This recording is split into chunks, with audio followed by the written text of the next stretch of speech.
નસીબવાળા હોય એને ઘરમાં કોઈ આશીર્વાદ આપનારું હોય. નસીબવાળા હોય એના ઘરમાં જો મોડા આવ્યા હોય તો કોઈ ચિંતા કરીને જાગનારું હોય. યુવાનીમાં ન ગમે, બંધન લાગે, પણ પ્રેમ અને સુરક્ષા આ બંને જોડાયેલા. આ બાળકોને કહીશ, મા બાપની ચિંતા એ તમારું બંધન નથી, એ તમારી સુરક્ષા છે.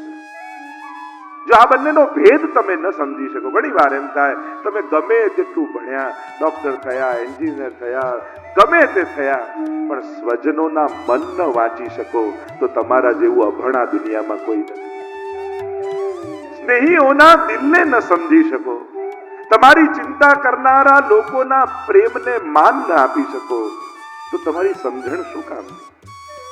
કે જે તમારા લાગણી માટે આજે કોણ કોને કહેવા તૈયાર છે, કોણ કોનું સાંભળવા તૈયાર છે?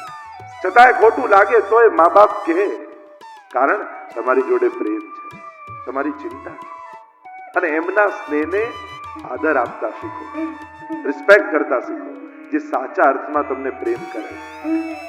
ત્યારે એમ કહેવાય કે હવે અત્યારનો યુગ તો એવો મોડર્ન છે કે બસ જો બાળકો મોટા થાય એટલે ફ્રેન્ડ બનાવી લેવા, મિત્ર બનાવી લેવા. પણ હું ખાસ યુવાનોને કહીશ, મા બાપને મિત્ર ન બનાવજો. મિત્ર તો દુનિયામાં હજારો મળશે, હાથ મિલાવનારા હજારો મળશે, પણ માથે હાથ મૂકીને આશીર્વાદ આપનારા આ મા બાપ કેવલ છે. એને મા બાપ જ રહેવા દે, એને તમારી ચિંતા કરવા દેજો, એમને તમને વળવા દેજો, એને તમને ટોકવા દેજો, એ અધિકાર એમને આપતા રહેજો. જે દિવસે માતા પિતાને સંકોચ થાય ને કે આને કહીશ તો આને ખોટું લાગશે, તો એ દિવસે દીકરો જ બહુ મોટું ગુમાવે, એ દિવસે બાળકો જ બહુ મોટું નુકસાન પોતાનું કરી રહ્યા છે. અને તમને રોકનાર ને ટોકનાર કોણ? આપણી દિશા સાચી છે કે ખોટી કેમ ખબર પડે? અને ભગવાન ખબર નહીં મા બાપને કોઈ એવી શક્તિ આપી દેતું હોય છે, અને એમાં પણ માને ખાસ કરીને, કે તમારા ફ્રેન્ડ સર્કલમાં જો કોઈ ખોટો વ્યક્તિ હશે ને, તો તમને ખબર નહીં પડે, તમારી માને પહેલા ખબર પડે.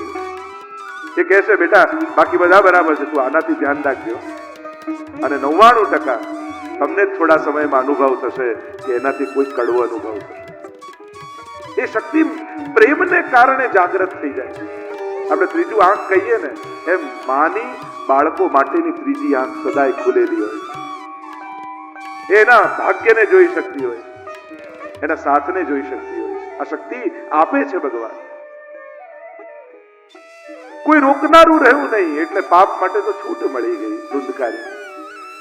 જો આપણે પુણ્યશાળી એટલા માટે જ છીએ કે આપણે પાપ નથી કર્યા. અને ખરેખર કહેજો, પાપ નહોતા કરવા, આપણને પાપ કરવાના મોકા ન મળ્યા એટલે આપણે સારા. આપણી અંદર પાપ કરવાની હિંમત નહોતી એટલે આપણે સારા. આપણને સમાજની શરમ હતી એટલે પાપ ન કર્યા એટલે આપણે સારા. ખરેખર આપણે સંકલ્પથી સારા છીએ કે મજબૂરીમાં સારા બનેલા છે? વિચાર તો કરો. મજબૂરીથી સારા છે કે સંકલ્પથી સારા છે? આપણે ભલે બીજાની નિંદા કરીએ, પણ આપણને મોકો મળ્યો હોત તો આપણે છોડ્યું હોત? આપણે લઈ લે, આપણે છુપાવી દે. આપણામાં હિંમત નહોતી, આપણને બીક હતી. કરવું તો ખરા. એટલે વિચાર કરજો, પુણ્ય સારો વિચાર કરવાનો ન હોય, સારો વિચાર જ આવવો જોઈએ. જ્યારે અંતઃકરણ પવિત્ર થાય ત્યારે સદવિચારો સહજ પ્રગટે. મજબૂરીમાં મોટા ભાગની દુનિયા મજબૂરીમાં પુણ્ય કરીને બેઠી છે, અથવા પાપ નથી કરતી. પાપ કરવાની જો બધી જ સુવિધા, સગવડતા અને અવસર મળી જાય, અને છતાંય પોતાના સંકલ્પથી કે મારા ગળામાં કંઠી છે, મારાથી આવું ન થાય, આ જે વિચાર કરીને બેઠો રહે એ સાચો વૈષ્ણવ છે. કારણ કે સેવા પધરાવીએ છીએ કેવલ ભોગ ધરવા ને ટેરા લેવા માટે નહીં. વૈષ્ણવને વિચાર આવે, આ આંખે કાલે મારે ઠાકોરજીના દર્શન કરવાના છે, આ આંખથી પાપ કેમ જોવું? આ જીભથી કાલે મારે પ્રભુના ગુણગાન ગાવાના છે, આ જીવવાથી કોઈની નિંદા કેમ કરું? આ જ પગથી દોડીને મારે ઠાકોરજી માટે દોડવાનું છે, પછી આ પગને એવી જગ્યાએ કેમ લઈ જવાય જેઓ કાલે મને ઠાકોરજીથી નજર મેળવતા શરમ આવે? એ વિચાર કરીને વૈષ્ણવ જીવે છે. આજનો આખો દિવસ મારો એવો જાય કે ક્યારેક કાલે મંગળા કરાવું ને તો મને જોઈને ઠાકોરજી પણ ખુશ થાય. નજરથી નજર મિલાવીને હું પ્રભુ સાથે વાત કરી શકું એ રીતે મારું જીવન જાય. આ વૈષ્ણવી વિચારધારા. પ્રભુ પધરાવવા એટલે કેવલ ભોગ ધરવા માટે નથી પધરાવતા, પોતાના જીવનને સંયમ માટે પ્રભુને પધરાવી, પોતે ભક્ત બનવા માટે પ્રભુને પધરાવી. એક ભક્ત બનીને હું જીવી શકું અને મને ચકાસનારો મારો પરમાત્મા મારા ઘરે પધરાવું, એ મને જોતો રહે.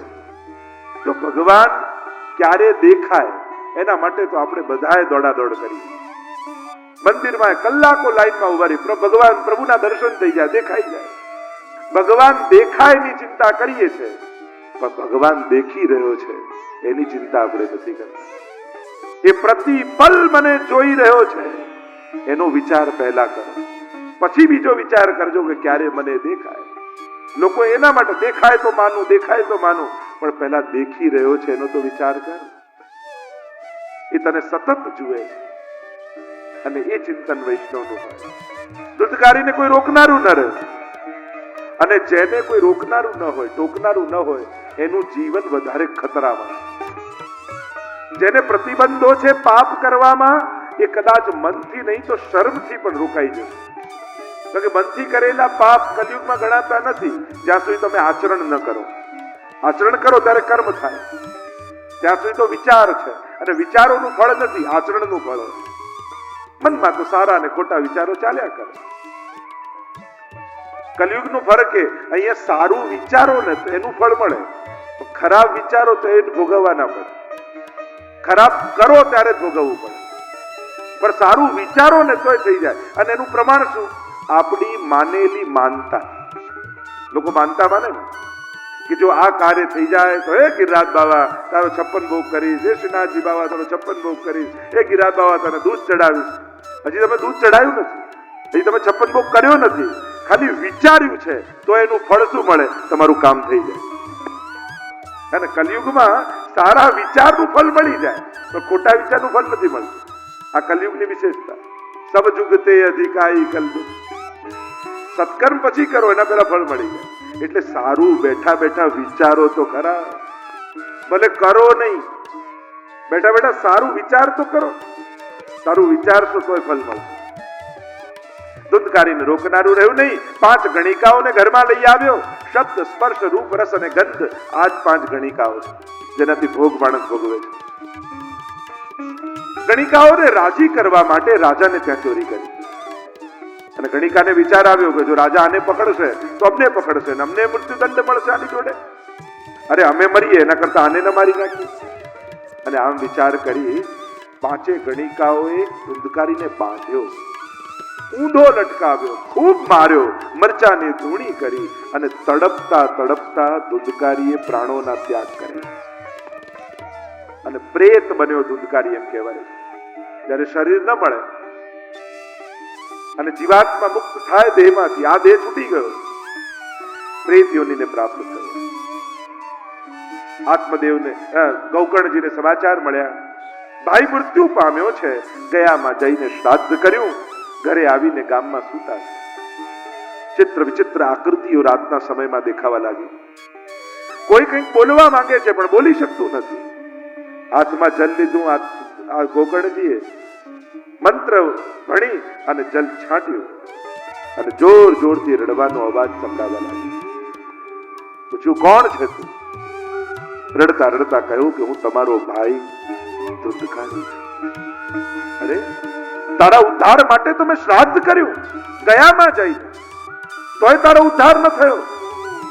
અરે, મેં એટલા પાપ કર્યા છે કે 100 વાર ગયા શ્રાદ્ધ કરો ને તોય મારો ઉદ્ધાર સંભવ નથી. તમે વિદ્વાન છો, તમે જ્ઞાની છો, તમે કોઈ એવો રસ્તો બતાવો કે મારા જેવા પાપીનો પણ ઉદ્ધાર થાય. ગૌકર્ણજી સૂર્યના ઉપાસક છે. પ્રાતઃ સમયે જાગી નદીમાં સ્નાન કરવા માટે ગયા છે.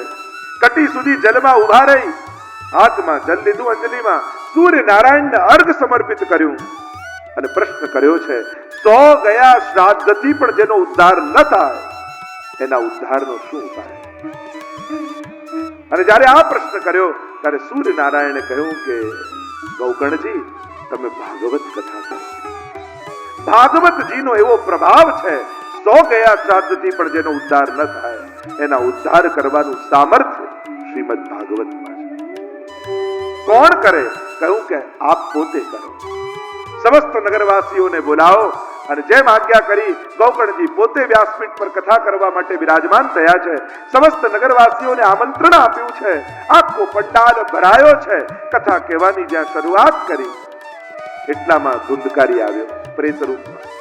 જોયું તો આખો પંડાલ ભરાયેલો હતો, ક્યાંય બેસવાની જગ્યા નહીં, ક્યાં બેસવું? એક 7 ગાંઠનો વાસ પડ્યો હતો, એ વાસમાં આવીને પ્રવેશ કરી. એટલે શીખવાનું એ કે કથામાં જ્યાં જગ્યા મળે ત્યાં બેસી જવું, જ્યાં સ્થાન મળે. મૂળ છે કથા સાંભળવા મળે છે. 7 ગાંઠનો વાસ, વાસનાઓ જ વાસ છે. કામ, ક્રોધ, લોભ, ઈર્ષા, દ્વેષ, મત્સર, આ તો ગાંઠો છે. અને રોજ રોજ કથા પૂરી થાય ને એક ગાંઠ ફાટે. આપણી અંદર પણ આ વાસ રહેલો છે. એમાં આ જીવાત્મા રૂપી પ્રેત રહેલો છે. કથા દ્વારા રોજ એક ગાંઠ ફાટવી જોઈએ. 7 દિવસ પૂર્ણ થયા, વાસ ફાટ્યો, ઉદ્ધાર થયો ધુંધકારીનો. લેવા માટે ભગવાનના પાર્ષદો વિમાન લઈને આવ્યા. અને જ્યાં ધુંધકારી બેસવા જાય ત્યાં ગૌકર્ણજીએ કહ્યું કે ઉભા રહો. પાર્ષદોને રોકતા કહ્યું કે ઉભા રહો, કથા તો બધાએ સાંભળી છે, પછી વિમાન કેવલ ધુંધકારી માટે શા માટે? ત્યારે કહ્યું શ્રવણસ્ય વિભેદેન ફલભેદો અત્ર સંસ્થિત. શ્રવણના ભેદથી ફલભેદ થયો છે. સાંભળી તો બધાએ છે, પણ જે રીતે ધુંધકારીએ સાંભળી એ રીતે કોઈએ નથી સાંભળી. એણે તો શ્રવણ, મનન અને નિધિધ્યાસન કર્યું છે. સાંભળો એટલે શ્રવણ, પછી એનું મનન કર્યું. આજે જે કથામાં મેં સાંભળ્યું એ મારા જીવનમાં હું કઈ રીતે આચરણમાં લાવું, અને પછી નિધિધ્યાસન એટલે કે પછી પ્રેક્ટિસ કરવી. જો કથામાં સાંભળ્યું હતું ને આપણે હવે આમ કરવાનું. આમ 3 રીતે આગળ વધવું, ત્યારે શ્રવણ ફલીભૂત થાય. કહ્યું શ્રવણ ફલિત ક્યારે થાય? કહેતા કહ્યું વિશ્વાસો ગુરુવાક્યેષુ સ્વસ્મિન દીનત્વ ભાવના મનોદોષ જયશ્ચૈવ કથાયામ નિશ્ચલામતી. ગુરુ વાક્યમાં વિશ્વાસ, શાસ્ત્રમાં વિશ્વાસ. અહીંયા જે કહેવાઈ રહ્યું છે એ બધું સંપૂર્ણ સત્ય છે, એવો વિશ્વાસ છે. આ મહાપુરુષોની વાણી છે, એ સાધારણ કોઈ લૌકિકની વાણી નથી. આ ગ્રંથો તમને કઈ વિજ્ઞાન ને ભૂગોળ ને ખગોળ ભણાવવા માટેના નથી. આ ગ્રંથો તમને સંસાર ભૂલવી અને ભગવાનમાં પ્રેમ જગાડવા માટેના છે. અને એટલા માટે ગ્રંથોમાં વિજ્ઞાન, ખગોળ, ભૂગોળ, ઇતિહાસ નહીં ગોતવા, કારણ કે આ શીખવાડવા માટે આ છે જ નહીં. જેનો જે વિષયનો ગ્રંથ હોય એ બુદ્ધિ એને વાંચવો. વિજ્ઞાનનો હોય તો વૈજ્ઞાનિક બુદ્ધિ રાખે. પછી ત્યાં એ પ્રશ્ન નહીં કરવાનો કે આ ડિસેક્શન કરવાની શું જરૂર છે, ફૂલની તો સુગંધ લેવી જોઈએ, એમાં તો આનંદ છે. અરે આ સુગંધ લેવાનો ગ્રંથ નથી, આ વિજ્ઞાન છે, આમાં ડિસેક્શન કરવું પડે, કારણ કે આની અંદર શું છે એ જોવા માટે આ છે. એમ કોઈ કવિતાનો ગ્રંથ હોય જેમાં કાવ્ય હોય, એમાં કાવ્ય બુદ્ધિ રખાય, કવિ બુદ્ધિ રખાય. એમાં પછી કવિતામાં વર્ણન આવ્યું હોય કે લાવ આવું ડ્રોઈંગ કરું કે ચંદ્રમા જેવું મુખ છે ને પોપટ જેવી નાસિકા છે ને બિંબાબળ જેવા અધર છે, હવે આવું પેઇન્ટિંગ કરો તો કાર્ટૂન બને. કાર્ટૂન બને. એમાં તો ઉપમા દ્વારા અનુમાન કરવાનું હોય, એના સૌંદર્યનો આભાસ કરવાનો હોય કે આવું સૌંદર્ય છે, અનુમાન કરી લેવાનું, કારણ કે કાવ્ય છે. એમ જ આ ધર્મ અને અધ્યાત્મનો ગ્રંથ છે. અને આધ્યાત્મિક ગ્રંથોમાં આધ્યાત્મિક બુદ્ધિ ઉપયોગ કરવી પડે, જેથી ચિત્તમાં અધ્યાત્મ સ્થિત થાય. આમાં વાર્તા પ્રસંગો દ્વારા, અનેક કથાઓ દ્વારા તમને એવી યાત્રા કરાવવામાં આવે છે કે યાત્રામાં જતા જતા તમારું લૌકિક ધીમે ધીમે ભૂલાતા ભૂલાતા તમારા ભગવાનમાં પરમ પ્રેમ પ્રગટી જાય છે. ધીરે ધીરે ધીરે ધીરે અનેક કથાઓ દ્વારા તમને કદાચ એ કથામાં તમે એમ થાય કે આવું થાય, આવું હોય, ત્યારે એ બુદ્ધિના પ્રયોગ એમાં એ કાઢવાના નથી. આમાં વિજ્ઞાન ગોતવાનું નથી, આમાં ખગોળ, ભૂગોળ, ઇતિહાસ ગોતવા, બધાનું વર્ણન છે. પણ પણ આપણે તો આપણી બુદ્ધિને નિવૃત્ત તરસઈ રૂપકી માના તૃષ્ણાઓ સમાપ્ત બુદ્ધિની કરવાની અને એના આમાં પ્રયોગો છે જેથી ભગવત બુદ્ધિ જાગૃત થાય. ઋષિ મુનિઓનો આ એક પ્રકાર છે. વિશ્વાસો ગુરુ વાક્યેશુ, ગુરુ વાક્યમાં વિશ્વાસ. વાર્તા પ્રસંગમાં નથી આવતું, પેલો વૈષ્ણવ ગાદી ઉપર ચડવા લાગ્યો ગુસાઈજીને પૂછવા માટે, મારા ઠાકોરજીનું નામ શું છે? ગુસાઈજી કહ્યું, પરે પરે દૂર રે. અને પેલાને થયું કે મારા ઠાકોરજીનું નામ મને મળી ગયું, પરે. હવે તો કુવાની પાર પણ બે પાતલ કરે ને પછી કે પરે તું પહેલા આવ, ભોગ લગાવ, પછી હું ભોજન લઈ, પછી મહાપ્રસાદ લઈ. પરેનો અર્થ થાય દૂર જા, પણ એ નામથી ઠાકોરજી નજીક આવી ગયા. કારણ ગુસાઈજીના મુખમાંથી નીકળેલા શબ્દ ઉપર વિશ્વાસ હતો. વિશ્વાસો ગુરુ વાક્ય સ્વસ્મિન દીનત્વ ભાવના, દૈન્ય ભાવનાથી કથા સાંભળી. હું આટલો મોટો વ્યક્તિ, હું આટલો ભણેલો, હું આ બધું ભૂલી હું એક સાધારણ જીવ છું, ભગવાનનો દાસ છું અને ઠાકોરજીની કૃપાથી મને ભગવત કથા શ્રવણનો એક અવસર મળ્યો છે. એવા દૈન્ય ભાવનાથી કથામાં બેસશો તો કથા તમારામાં બેસી જશે. લૌકિક કોઈ પણ પ્રકારના મદ મનમાં કથા શ્રવણ સમય રાખવાના. તસ્મિન દીનત્વ ભાવના મનોદોષ જશ્ચૈવ, મનના વિકારોને જીતીને કથા સાંભળવી. તમારો ભલે ક્રોધી સ્વભાવ હોય, લોભી હોય, ઈર્ષાળુ હોય, દેશી હોય, આ બધું બરાબર, પણ નક્કી કરો 7 દિવસ મારે મારા મનનો નિગ્રહ કરવો. 7 દિવસ ક્રોધ નહીં કરું, 7 દિવસ લોભ નહીં કરું, 7 દિવસ ઈર્ષા નહીં કરું. 7 દિવસ તો કોશિશ કરો. આપણી તકલીફ શું હોય? સારી સારી વસ્તુઓને બધું ટાઈમમાં બાંધી રાખી અને ખરાબ વસ્તુઓ માટે 24 કલાકની છૂટ. સેવા ક્યારે? દિવસમાં કલાક તો કરવાની. 8 થી 9 વાગ્યા સુધી સવારે સેવામાં જ હો. 9 વાગે એટલે મંદિર બંધ. રેગ્યુલર એટલે માળા સવારે 7 થી 8 માં માળા પાઠ બધું જ કરવા. બધું કલાક તો કરવાનું. આ બધું કલાકોમાં. અને ક્રોધ એ તો 24 કલાક કરવા. લોભ એ તો 24 કલાક, એમાં તો ટાઈમ હોય. એટલે ભક્તિ કરવા, ભજન કરવા, દાન પુણ્ય કરવા માટે બધું ટાઈમ નક્કી. અને ક્રોધ, લોભ, ઈર્ષા, દ્વેષ એના માટે કોઈ ટાઈમ. જ્યારે મનમાં આવે ત્યારે કરી નાખે. હવે આટલી બધી કોઈને છૂટ આપો તો બગડી જાય કે. અને એટલા માટે ક્રોધને એમ થાય કે આણે મને જો કેવું છૂટું મેદાન આપ્યું. લોભને થાય, ઈર્ષાને થાય, એને કોઈ બંધન નહીં. દુર્ગુણોને ક્યાંક તો બાંધો.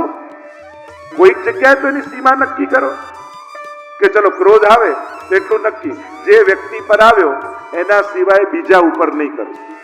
આટલું નક્કી થાય. તકલીફ શું થાય? ગુસ્સો અપાવ્યો હોય કોઈએ ઓફિસમાં અને ઉતરે ઘરે આવી. હવે કોઈ ગુસ્સો અપાવી ગયો ઠલવાઈ ગયા. સૌથી પહેલા નક્કી જેને અપાવ્યો એના સિવાય બીજા ઉપર નહીં કરવાનું. બીજી વાત, જે રૂમમાં આવ્યો એને બીજા રૂમમાં ટ્રાન્સફર નહીં કરવાનું, બીજ લઈ નહીં જવાનું. ઓફિસમાં આવ્યો ત્યાં જ પતાવીને નીકળો. ડ્રોઈંગ રૂમમાં આવ્યો તો એને કિચનમાં નહીં લઈ જાઓ, ડાઇનિંગ રૂમમાં નહીં લઈ જાઓ, બેડરૂમમાં નહીં લઈ જાઓ. ડ્રોઈંગ રૂમનો ગુસ્સો ડ્રોઈંગ રૂમમાં પૂરો. ક્યાંક તો સીમા બાંધો. ત્રીજું નક્કી કરો, જે તારીખમાં આવ્યો એ તારીખમાં પહેલી તારીખે આવ્યો તો પહેલી તારીખ બીજી થાય, ડેટ બદલાય એટલે પૂરું. એને બીજી તારીખમાં ટ્રાન્સફર નહીં કરો, એને એ જ તારીખમાં પૂરું કરી દેશો. એમ તો કલાકમાં કેવું જોઈએ, પણ હું તમને 24 કલાક આપું, તારીખ આપું. તો આવી ક્યાંક સીમા મનથી નક્કી કરો કે મારા દુર્ગુણોને કાઢી નથી શકતો, બાંધી તો શકું છું ને. આપણે દુર્ગુણોને દૂર નથી કરી શકતા, કાઢી નથી શકતા, એટલે બાંધી તો શકાય છે. એની ક્યાંક સીમા તો નક્કી કરી શકાય ને. અને એને બાંધી દેશો ને તો એ ઘણા બધા દુર્ગુણોથી બચી જશે. કારણ કે એની સીમામાં એ રૂંધાઈ જશે, સમાપ્ત થઈ જશે. એને કોશિશ કરો રૂંધવાની, બાંધવાની. અને ભક્તિને 24 કલાક છૂટ આપો, સદગુણોને 24 કલાક છૂટ આપો. અહીંયા જે ચર્ચા કરી રહ્યા છે, વિશ્વાસો ગુરુ વાક્ય સ્વસ્મિન દીનત્વ ભાવના મનોદોષ જયશ્ચૈવ, મનના દોષોનો નિગ્રહ કરો. કથાયામ નિશ્ચલામતી, અને નિશ્ચલમતી કથામાં સ્થિત કરો. કથા ત્યારે સફળ થાય. કહ્યું કે પુનઃ કથા કરો. આત્મદેવે ફરી કથા કરી, ગૌકર્ણજીએ પુનઃ કથા કરી. હવે નગરવાસીઓએ ખૂબ પ્રેમથી શ્રવણ કર્યું.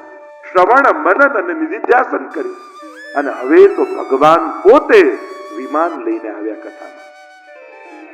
જો વિમાન તો આજે આવ્યો, પણ જવા કેટલા તૈયાર થાય?